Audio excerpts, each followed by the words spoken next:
दक्षिण भारत के एक शांत गांव में एक वट वृक्ष था जिसे लोग शापित कहते थे। कहते हैं वहां एक ब्रह्म राक्षस बंधा था जो शरीर नहीं, इंसान के अहंकार का शिकार करता था। आज की कहानी सिर्फ डर की नहीं, चेतावनी की है। ध्यान से सुनिए, क्योंकि अंधेरा बाहर नहीं, भीतर जागता है। घना अंधेरा जैसे धरती पर उतर आया था। दक्षिण भारत के उस छोटे से गांव अरण्यम के चारों ओर फैला हुआ जंगल रात होते ही किसी जिंदा प्राणी की तरह सांस लेने लगता था। हवा में नमी थी, पेड़ों की ऊंची ऊंची छायाएं जमीन पर ऐसे रेंग रही थीं मानो काले सांप फिसल रहे हों। दूर कहीं उल्लू की आवाज गूंजती और फिर अचानक सब कुछ शांत हो जाता। इतना शांत कि इंसान को अपनी धड़कनें भी किसी और की लगने लगें। गांव के बुजुर्ग अक्सर कहते थे कि इस जंगल में सिर्फ जंगली जानवर नहीं रहते, यहां ब्रह्म राक्षस का वास है। कहते हैं सदियों पहले इस इलाके में एक महान पंडित रहा करता था, अत्यंत विद्वान, शास्त्रों का झाता, मंत्रों का सिद्ध, लेकिन उसके भीतर घमंड का जहर भरा था। वह अपनी विद्या का उपयोग लोगों की सहायता के लिए नहीं, बल्कि उन्हें डराने और नियंत्रित करने के लिए करता था।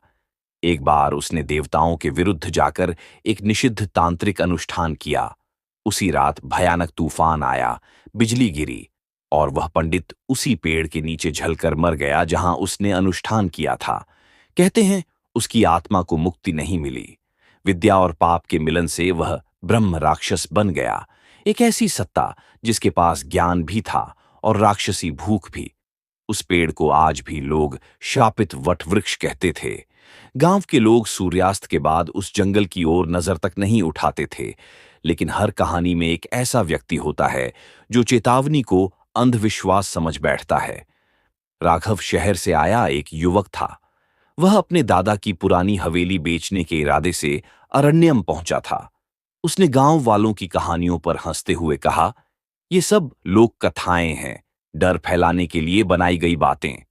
गांव का सबसे बूढ़ा व्यक्ति अन्नामलय उसकी आंखों में सीधे देखते हुए बोला, बेटा, कहानी और सच्चाई में फर्क होता है, लेकिन जब कहानी पीढ़ियों तक दोहराई जाए तो उसे हल्के में नहीं लेना चाहिए। राघव ने बात टाल दी। उसे हवेली में अकेले रात बितानी थी। हवेली जंगल की सीमा पर थी, ठीक उसी दिशा में जहां शापित वट वृक्ष खड़ा था। रात गहराने लगी। हवेली के टूटे खिड़की दरवाजे हवा में चरमराने लगे। दीवारों पर लगी पुरानी तस्वीरें जैसे उसे घूर रही थीं। राघव ने मोबाइल की टॉर्च जलाई और अपने कमरे में बिस्तर लगा लिया। करीब आधी रात को अचानक उसे लगा जैसे कोई उसका नाम फुसफुसा रहा हो। राघव! वह चौंक कर उठ बैठा। कमरे में कोई नहीं था।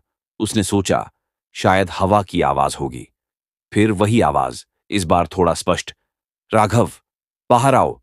उसका गला सूख गया। आवाज हवेली के बाहर से आ रही थी, जंगल की दिशा से। वह खुद को समझाने लगा कि ये उसका भ्रम है, लेकिन तभी खिड़की के बाहर उसे एक आकृति दिखाई दी, बहुत लंबी, झुकी हुई, पेड़ की शाखाओं के बीच खड़ी। उस आकृति की आंखें अंगारों की तरह लाल चमक रही थीं। राघव का शरीर जैसे पत्थर हो गया। वह न तो चीख पा रहा था, न हिल पा रहा था। वह आकृति धीरे धीरे खिड़की के पास आई। उसके बाल लंबे और बिखरे हुए थे, चेहरा आधा मानव, आधा किसी जानवर जैसा विकृत, दांत असामान्य रूप से बड़े और नुकीले। अचानक खिड़की का शीशा अपने आप चटक गया। राघव पीछे गिर पड़ा। उसने हिम्मत जुटाकर दरवाजा बंद करना चाहा, लेकिन दरवाजा अपने आप खुल गया। हवा का झोंका भीतर आया और साथ ही एक सड़ी हुई गंध, जैसे किसी पुराने शव की। वह आवाज फिर गूंजी, इस बार बिल्कुल पास से, विद्या का अपमान, अहंकार का दंड। राघव को याद आया, उसके दादा भी एक विद्वान ब्राह्मण थे। क्या उनका इस कहानी से कोई संबंध था? कमरे के कोने में अचानक परछाई गहरी होने लगी। उस अंधेरे से वही आकृति बाहर आई। इस बार वह पूरी तरह दिखाई दे रही थी। उसका शरीर विशाल, त्वचा राख जैसी धूसर, माथे पर जलने के निशान, आंखों में ऐसी भूख मानो सदियों से उसने कुछ खाया न हो। मैं ब्रह्म राक्षस हूं। उसकी आवाज एक साथ कई दिशाओं से आती हुई प्रतीत हुई। ज्ञान मेरा था, श्राप मेरा है, और आज तू मेरा आहार है। राघव ने कांपते हुए पूछा, मैंने क्या किया है? राक्षस हंसा, एक भयानक, गूंजती हुई हंसी जिससे पूरी हवेली कांप उठी। तेरे रक्त में वही अहंकार बहता है, वही पाप। तेरे पूर्वजों ने मुझे धोखा दिया, मेरी मुक्ति का वचन तोड़ा। अचानक राघव के दिमाग में दादा की एक पुरानी डायरी की बात कौंधी। उसमें लिखा था कि उनके परदादा ने किसी शक्तिशाली आत्मा को बांधने का अनुष्ठान किया था और उसे वट वृक्ष से बांध दिया था। क्या वह आत्मा यही ब्रह्म राक्षस था? राक्षस ने अपना विशाल हाथ बढ़ाया। उसकी उंगलियां पंजों की तरह थीं।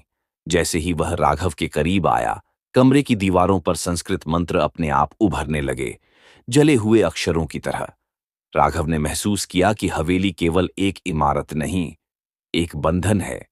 शायद उसके पूर्वजों ने इस राक्षस को यहां कैद किया था। मुझे मुक्त कर। ब्रह्म राक्षस की आवाज अचानक करुण हो गई। सदियों की भूख, सदियों का अंधकार, मुझे मुक्त कर। लेकिन अगले ही पल उसका चेहरा फिर विकृत हो गया। या फिर तुझे भस्म कर दूंगा। हवेली की नींव हिलने लगी, छत से धूल गिरने लगी। राघव ने भागने की कोशिश की, लेकिन दरवाजे अपने आप बंद हो गए। उसे दादा की डायरी याद आई। उसमें एक श्लोक लिखा था, एक ऐसा मंत्र जो ब्रह्म राक्षस को शांत कर सकता था।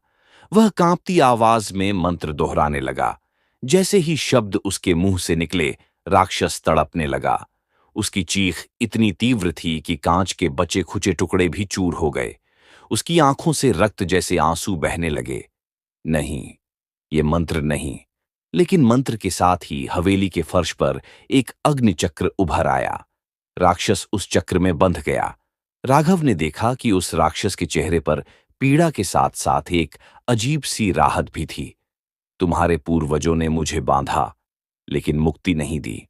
वह धीमे स्वर में बोला, मेरा ज्ञान अपूर्ण रह गया, मेरी आत्मा अधर में अटकी रही, जब तक कोई मेरे अपराध को स्वीकार कर प्रायश्चित न करे। राघव समझ गया, ये केवल भय की कहानी नहीं, पाप और प्रायश्चित की कहानी है। लेकिन तभी अग्निचक्र की लपटें कमजोर पड़ने लगीं। राक्षस की आंखें फिर से लाल हो गईं। तेरा मंत्र अधूरा है, तेरे भीतर विश्वास नहीं, और अधूरा विश्वास मेरी शक्ति है। अचानक अग्नि बुझ गई। राक्षस मुक्त हो चुका था। उसने एक भयानक गर्जना की और पल भर में हवेली की दीवारें टूटने लगीं। बाहर जंगल में जानवर चीखने लगे।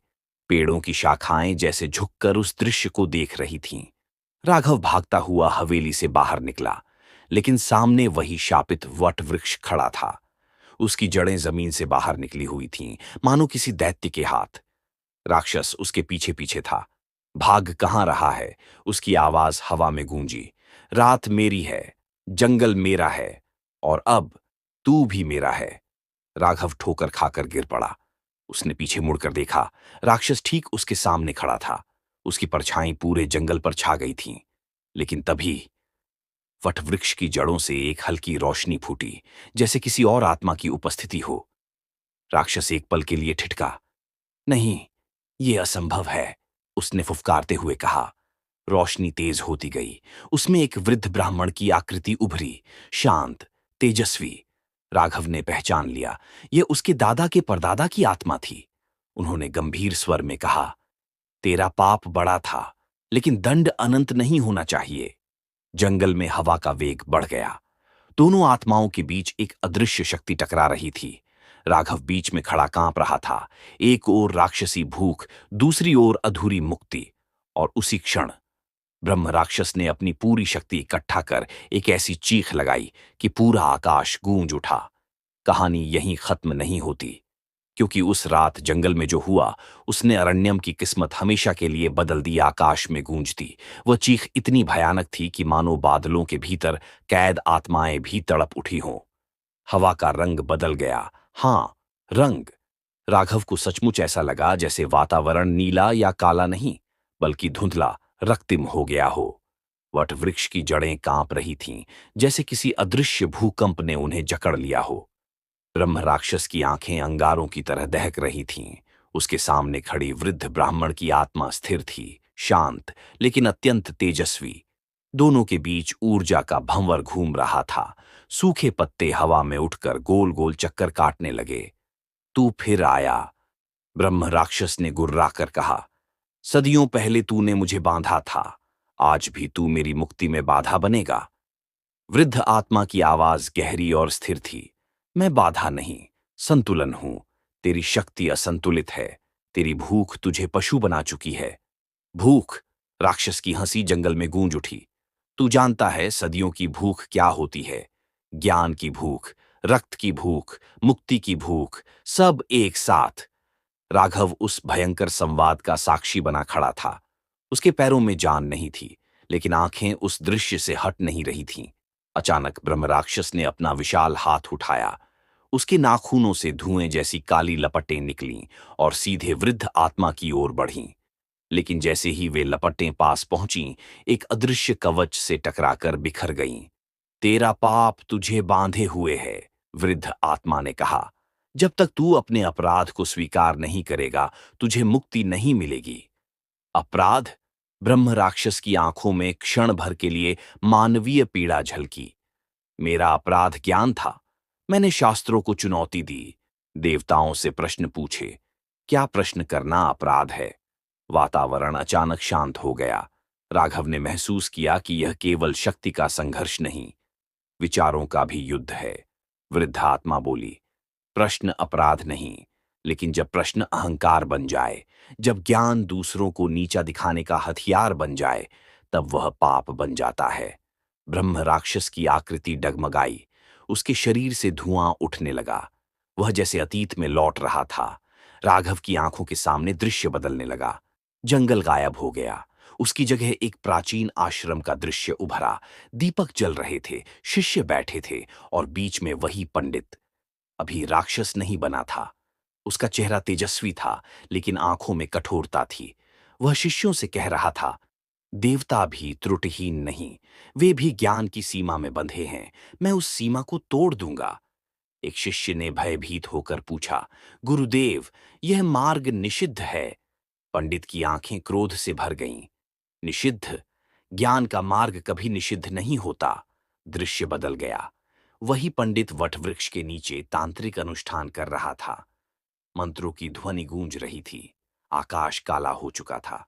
बिजली चमकी। पंडित की हंसी गर्व से भरी थी। फिर अचानक एक भयंकर गर्जना और आकाश से आग की लपट गिरी। राघव ने देखा, वह पंडित जल रहा है, लेकिन मरते हुए भी उसके होठों पर मुस्कान है। मैं अमर हो जाऊंगा, वह बुदबुदाया। दृश्य टूट गया। जंगल फिर सामने था। ब्रह्म राक्षस की आंखों से इस बार सचमुच आंसू बह रहे थे, काले धुएं जैसे। मैंने अमृता चाही और अभिशाप पा लिया, वह फुसफुसाया। लेकिन अगले ही पल उसका चेहरा फिर विकृत हो गया। लेकिन तुमने तुमने मुझे बांध दिया, सदियों तक इस पेड़ से जकड़े रखा। मेरी चेतना जागती रही। मैं हर रात भूखा रहा। हर यात्री की गंध मुझे पागल कर देती। राघव का दिल जोर से धड़कने लगा। उसे एहसास हुआ, ये राक्षस केवल हिंसक नहीं, यातना से पागल हो चुका है। वृद्ध आत्मा ने उसकी ओर देखा। राघव, अब समय आ गया है। क- कौन सा समय? राघव की आवाज कांप रही थी। प्रायश्चित का समय। तेरे पूर्वजों ने इसे बांधकर अपना कर्तव्य अधूरा छोड़ दिया। अब तुझे इसे पूरा करना होगा। कैसे? उसने पूछा। वृद्ध आत्मा ने कहा, वह मंत्र जो तूने पढ़ा अधूरा था। पूर्ण मंत्र तेरे रक्त में है, तेरी आत्मा में। अचानक राघव के सीने में जलन होने लगी। उसे लगा जैसे उसके भीतर कोई पुरानी स्मृति जाग रही है। उसके दादा की आवाज कानों में गूंजी, जब समय आए डरना मत, सत्य ही रक्षा करेगा। ब्रह्म राक्षस ने यह सब देख लिया। वह गरजा, नहीं, मैं फिर से बंधन में नहीं जाऊंगा। उसने अपनी पूरी शक्ति से जमीन पर प्रहार किया। धरती फटने लगी। जड़ों के बीच से काला धुआं निकलने लगा। पेड़ों की शाखाएं टूटकर गिरने लगीं। राघव गिर पड़ा।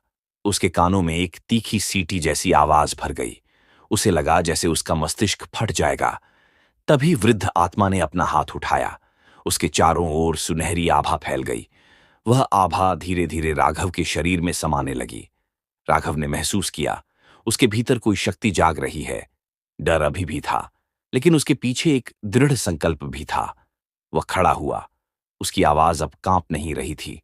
उसने आंखें बंद कीं और पूर्ण मंत्र का उच्चारण शुरू किया। शब्द अपने आप उसके भीतर से निकल रहे थे, जैसे वह उन्हें पहले से जानता हो। मंत्र की ध्वनि के साथ वातावरण बदलने लगा। काला धुआं पीछे हटने लगा। ब्रह्म राक्षस तड़प उठा। नहीं, ये शब्द, ये मुझे जला रहे हैं।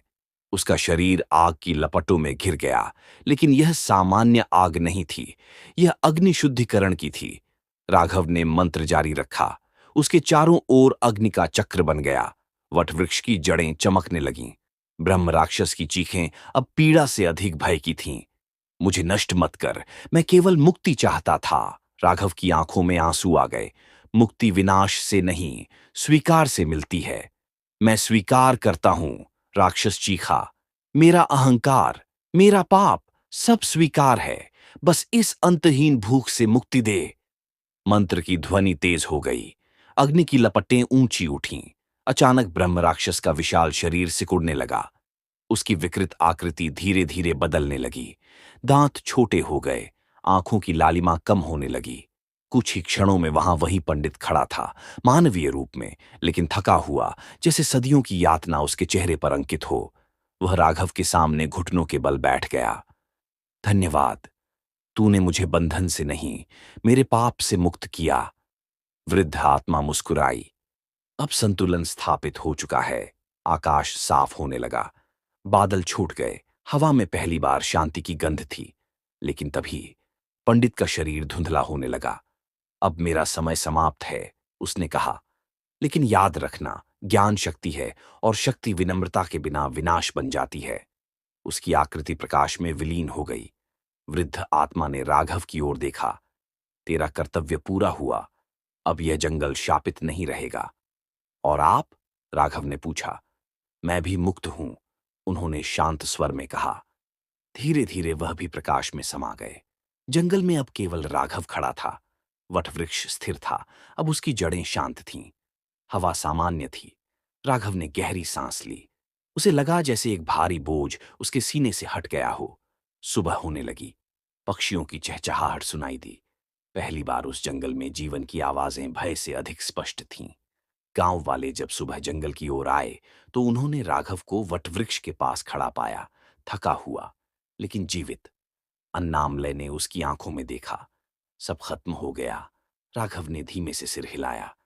हाँ, अब यहां कोई ब्रह्म राक्षस नहीं है। गांव में यह खबर आग की तरह फैल गई। लोग वर्षों बाद उस दिशा में जाने लगे।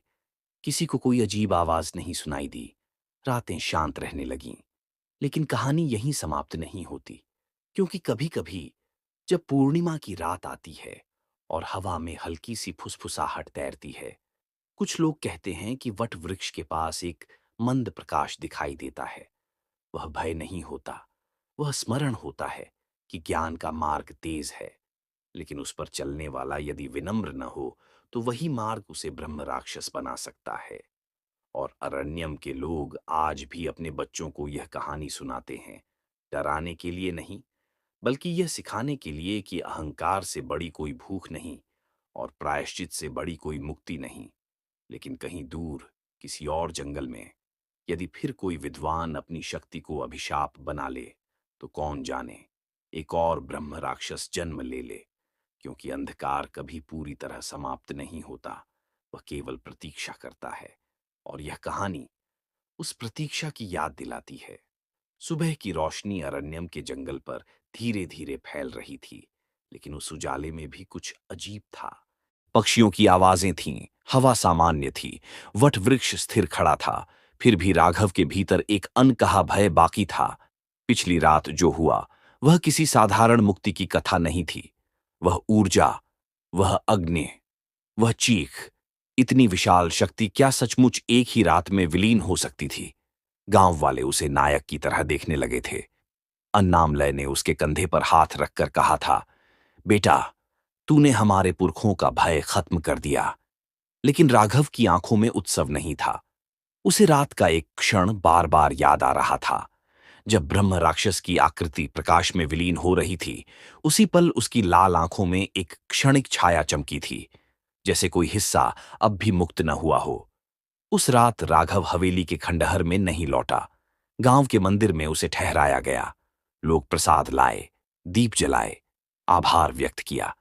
पर जैसे जैसे रात गहराती गई, राघव का मन बेचैन होने लगा। मध्यरात्रि के करीब मंदिर के भीतर रखा पीतल का घंटा बिना किसी स्पर्श के हल्का सा हिल गया। टन। एक धीमी अकेली ध्वनि। राघव ने आंखें खोली। बाकी सब सो रहे थे। हवा स्थिर थी। फिर उसे वही गंध महसूस हुई, हल्की सी जली हुई लकड़ी और राख की गंध। उसका गला सूख गया। यह असंभव है, उसने खुद से कहा। वह मुक्त हो चुका है। लेकिन तभी मंदिर के दीपक की लौ कांपी। दीवार पर उसकी परछाई लंबी होकर विकृत हो गई। वह सामान्य मानव आकृति नहीं रही। उसके सिर पर जैसे सींग उभर आए, हाथ पंजों जैसे दिखाई देने लगे। राघव ने घबराकर पीछे देखा। वहां कोई नहीं था। अचानक मंदिर के गर्भगृह से एक फुसफुसाहट आई, बहुत धीमी लेकिन स्पष्ट। मुक्ति। पूर्ण नहीं। उसका दिल जोर से धड़कने लगा। वह धीरे धीरे उठकर गर्भगृह की ओर बढ़ा। शिवलिंग के सामने रखा दीपक बुझ चुका था, जबकि कुछ क्षण पहले वह जल रहा था। पत्थर की दीवार पर राख से बना एक चिन्ह उभरा हुआ था, वही अग्निचक्र जो उसने पिछली रात देखा था। राघव समझ गया, कुछ बचा है। उसी समय मंदिर के बाहर से एक चीख सुनाई दी, गांव के एक युवक की। राघव दौड़ता हुआ बाहर आया। लोग इकट्ठा हो चुके थे। युवक जमीन पर गिरा कांप रहा था। उसकी आंखें उलट चुकी थीं। अन्नामलय ने घबराकर पूछा, क्या हुआ? युवक हाँफते हुए बोला, वटवृक्ष के पास कोई है, लंबा, छाया जैसा। भीड़ में सन्नाटा छा गया।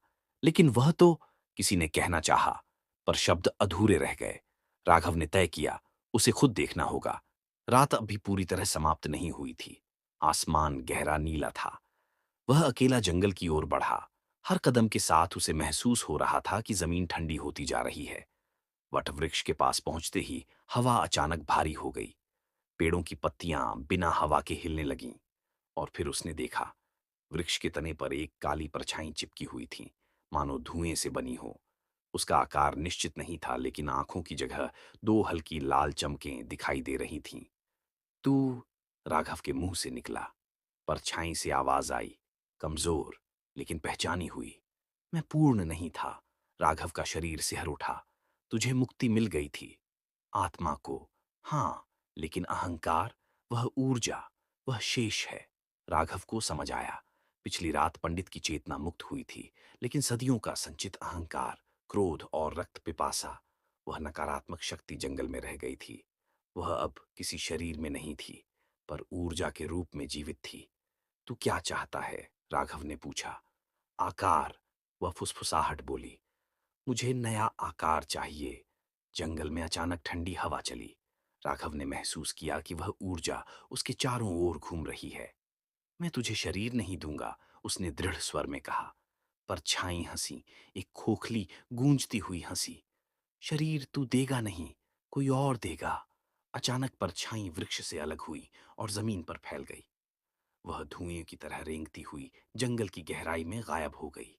राघव ने उसका पीछा करने की कोशिश की, लेकिन अंधेरा इतना घना था कि कुछ दिखाई नहीं दिया। सुबह तक गांव में बेचैनी फैल चुकी थी। दो और लोगों ने दावा किया कि उन्होंने रात को किसी काली आकृति को देखा है। एक बच्चा अचानक बीमार पड़ गया। बिना किसी कारण के उसका शरीर ठंडा हो गया था। अन्नामलय ने गंभीर स्वर में कहा, यह वही है, उसका अवशेष। राघव ने स्वीकार किया। हाँ, आत्मा मुक्त हुई थी, लेकिन उसकी नकारात्मक शक्ति अभी भी यहां है। तो अब? किसी ने पूछा। राघव ने गहरी सांस ली। अब यह युद्ध आत्मा से नहीं, ऊर्जा से है। और ऊर्जा को नष्ट नहीं, शुद्ध करना होगा। उसे अपने दादा की डायरी याद आई। उसमें एक और अनुष्ठान का उल्लेख था, अहंकार शुद्ध यज्ञ। लेकिन वह यज्ञ अकेले नहीं हो सकता था। उसमें पूरे गांव की भागीदारी आवश्यक थी, सामूहिक प्रायश्चित। राघव ने गांव वालों को समझाया, यह केवल मेरे पूर्वजों का पाप नहीं था, हम सब में अहंकार है। यदि हम उसे स्वीकार कर त्यागें, तो यह शक्ति कमजोर होगी। कुछ लोग डर गए, कुछ ने विरोध किया। फिर से तंत्र मंत्र, अगर वह और शक्तिशाली हो गया तो? अन्नामलय आगे आए। डर से भागने से अंधकार नहीं मिटता। अंततः निर्णय हुआ, पूर्णिमा की रात यज्ञ होगा। दिन भर तैयारियां चलीं। वटवृक्ष के चारों ओर मंडल बनाया गया। गांव के हर व्यक्ति ने एक दीप लाकर रखा। यह प्रतीक था अपने भीतर के अहंकार को पहचानने का। रात आई। चांद पूर्ण था। उसकी रोशनी वृक्ष पर पड़ रही थी। राघव ने यज्ञ शुरू किया। मंत्रों की ध्वनि जंगल में गूंजने लगी। हर व्यक्ति ने अपनी कोई न कोई गलती स्वीकार की। किसी ने झूठ बोला था, किसी ने लालच किया था, किसी ने ईर्ष्या पाली थी। जैसे जैसे स्वीकारोक्ति बढ़ी, हवा भारी होती गई। अचानक वृक्ष के पीछे से वही काली ऊर्जा उभरी, इस बार अधिक सघन। तुम सब सोचते हो कि स्वीकार से मैं मिट जाऊंगा, वह गूंजी। वह ऊर्जा घूमती हुई मंडल के चारों ओर फैल गई। कुछ दीपक बुझ गए। गांव में चीखें उठीं। राघव ने मंत्र तेज किया, डरो मत, यह हमारी ही छाया है। काली ऊर्जा ने आकार लेना शुरू किया। एक विशाल विकृत चेहरा उभरा। वह पंडित का नहीं था, वह अनेक चेहरों का मिश्रण था। क्रोध, लालच, घृणा, ईर्ष्या। मैं तुम्हारे भीतर हूं, वह बोला। मुझे बाहर निकालकर नष्ट नहीं कर सकते। कुछ लोग भागने लगे। राघव ने चिल्लाकर कहा, भागोगे तो यह और मजबूत होगा। अन्नामलय आगे बढ़े। उन्होंने ऊंची आवाज में कहा, हां, तू हमारे भीतर है, लेकिन हम तुझे स्वीकार करते हैं और त्यागते हैं। एक एक कर लोग रुक गए। वे मंडल के भीतर खड़े हो गए। सबने आंखें बंद कीं। राघव ने अंतिम मंत्र शुरू किया। काली ऊर्जा तड़पने लगी। उसका आकार डगमगाने लगा। स्वीकार, त्याग, ये शब्द मुझे कमजोर कर रहे हैं, वह गर्जी। राघव ने महसूस किया कि इस बार युद्ध बाहरी नहीं, भीतर का है। उसने अपनी आंखें बंद कीं और अपने भीतर झांका। उसे अपना गर्व याद आया। जब गांव वालों ने उसे नायक कहा था तो उसे अच्छा लगा था। वह भी अहंकार था। उसने ऊंची आवाज में कहा, मैं भी दोषी हूं, मैं भी अपने साहस पर गर्व कर रहा था। यह कहते ही अग्नि तेज हो गई। काली आकृति सिकुड़ने लगी। गांव वालों की संयुक्त आवाज गूंजी, मंत्र, स्वीकार, त्याग। अचानक एक तेज प्रकाश फूटा, इतनी तेज कि आंखें खुली नहीं रह सकीं। कुछ क्षण बाद सब शांत हो गया। राघव ने धीरे धीरे आंखें खोलीं। वटवृक्ष स्थिर था। हवा हल्की थी। काली ऊर्जा का कोई निशान नहीं था। केवल राख का एक छोटा सा ढेर पड़ा था, जो धीरे धीरे हवा में उड़ गया। अन्नामलय की आंखों में आंसू थे। अब सचमुच खत्म हो गया। राघव ने आसमान की ओर देखा। चांद साफ था, कोई छाया नहीं। हां, उसने कहा, अब वह केवल कहानी है, चेतावनी की कहानी। दिन बीतते गए। गांव सामान्य हो गया। बच्चे फिर से वटवृक्ष के पास खेलने लगे। लेकिन राघव ने हवेली बेचने का विचार छोड़ दिया। उसने उसे पुनः बनवाने का निर्णय लिया, एक अध्ययन केंद्र के रूप में, जहां लोग ज्ञान सीखें, लेकिन साथ में विनम्रता भी। सालों बाद अरण्यम एक शांत, समृद्ध गांव बन गया। और ब्रह्म राक्षस, वह अब केवल लोक कथा था। लेकिन जब भी कोई व्यक्ति ज्ञान के कारण दूसरों को नीचा दिखाने की कोशिश करता, गांव के बुजुर्ग मुस्कुराकर कहते, सावधान रहना, ब्रह्म राक्षस बाहर नहीं, भीतर जन्म लेता है। और यही इस कहानी का अंतिम भय है, क्योंकि असली राक्षस वह नहीं था जो वटवृक्ष पर बंधा था। असली राक्षस वह है जो मनुष्य के भीतर छिपा रहता है, अहंकार बनकर। और जब तक मनुष्य अपने भीतर के उस अंधकार को पहचानता नहीं, किसी न किसी जंगल में, किसी न किसी रात, ब्रह्म राक्षस फिर जन्म ले सकता है। वर्ष बीत गए।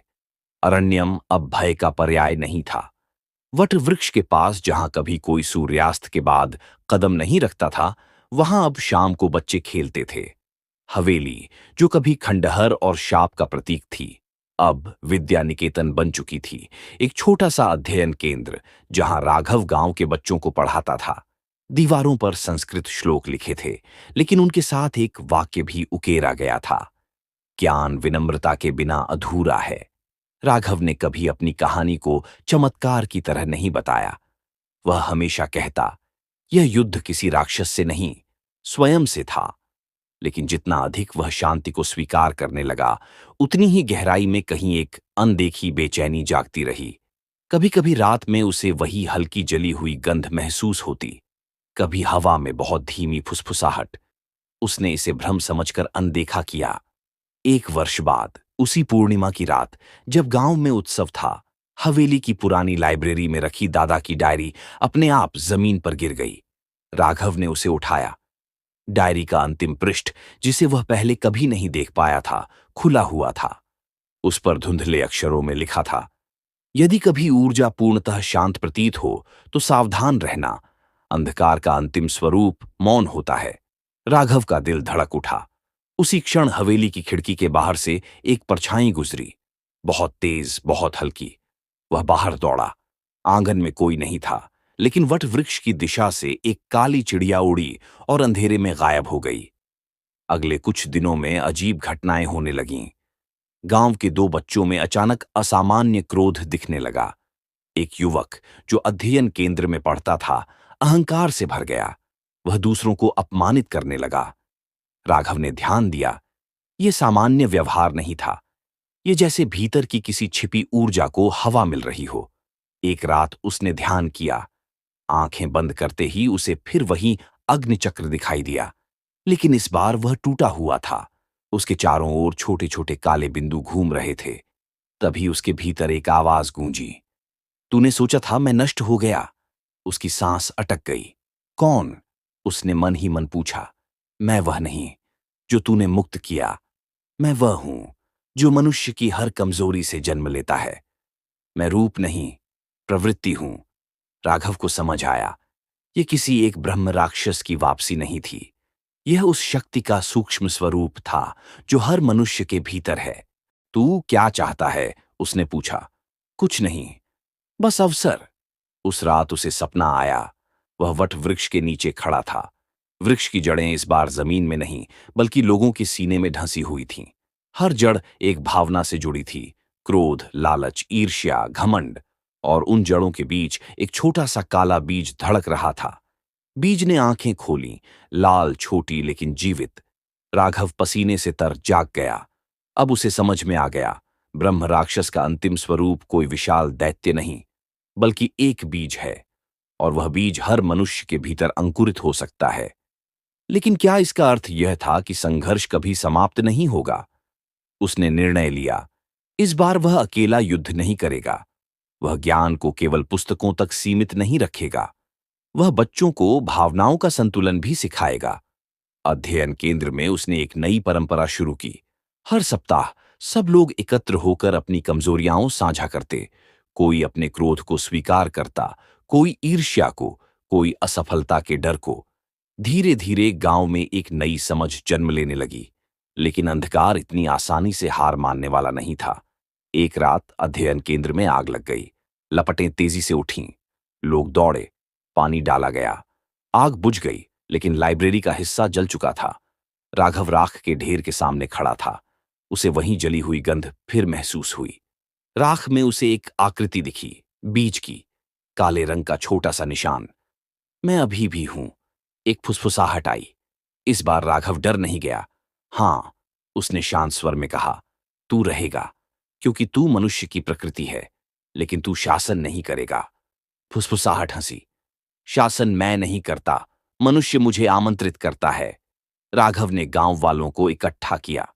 उसने सबके सामने सच बताया, ब्रह्म राक्षस कोई बाहरी राक्षस नहीं, वह एक चेतावनी है। अगर हम भीतर के अंधकार को न पहचाने, तो वह बीज बनकर लौटता रहेगा। कुछ लोग घबराए। क्या वह फिर से आकार ले सकता है? राघव ने कहा, अगर हम उसे पोषित करें तो हां। उस रात उसने अकेले वट वृक्ष के नीचे दीप जलाया।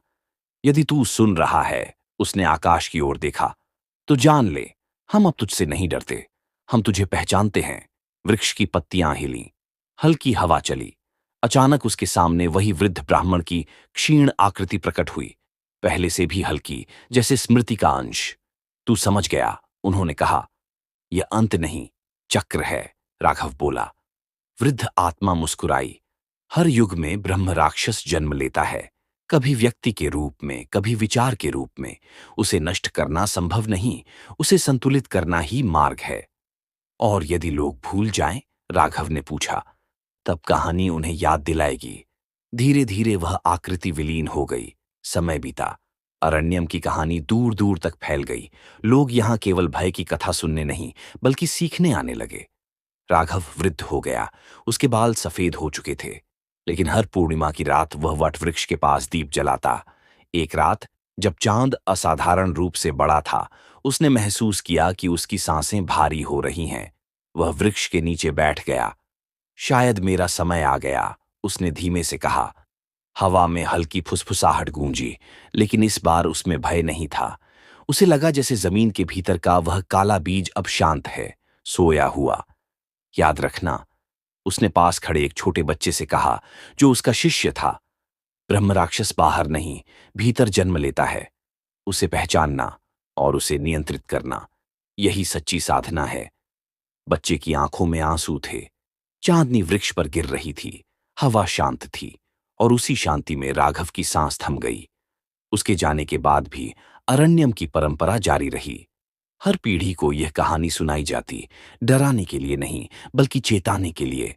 कभी कभी जब किसी के भीतर अहंकार सिर उठाता, तो लोग मुस्कुरा कर कहते, सावधान, बीज मत सींचो। वटवृक्ष आज भी खड़ा है, उसकी जड़ें गहरी हैं, लेकिन अब वे धरती को थामे हुए हैं, सीने को नहीं। कहानी समाप्त हुई, लेकिन संदेश जीवित है, क्योंकि असली अंत कभी राक्षस की मृत्यु से नहीं होता। असली अंत तब होता है जब मनुष्य अपने भीतर के अंधकार को पहचान लेता है।